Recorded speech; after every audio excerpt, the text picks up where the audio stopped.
ایک شخص پکڑا جائے گا قیامت کے دن میں، تو فرشتے پیش کریں گے یا اللہ اس کے کھاتے میں کوئی نیکی کوئی نہیں، تو اللہ تعالیٰ فرمائیں گے کیوں میرا بندہ کوئی نیکی ہے؟ کہے گا جی کوئی نہیں، ویلا خالی۔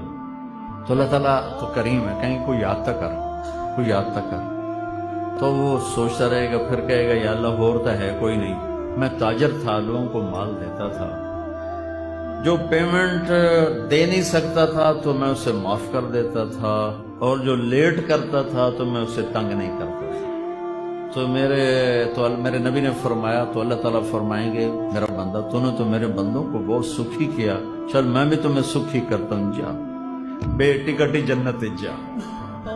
تو اللہ کے بندوں سے نرمی بہت بڑا عمل ہے، بہت بڑا عمل۔ میرے نبی نے فرمایا اگر نرمی کی کوئی شکل ہوتی تو کائنات کی سب سے خوبصورت شکل ہوتی، اور اگر شدت کی سختی کی کوئی شکل ہوتی تو کائنات کی سب سے بدصورت شکل ہوتی۔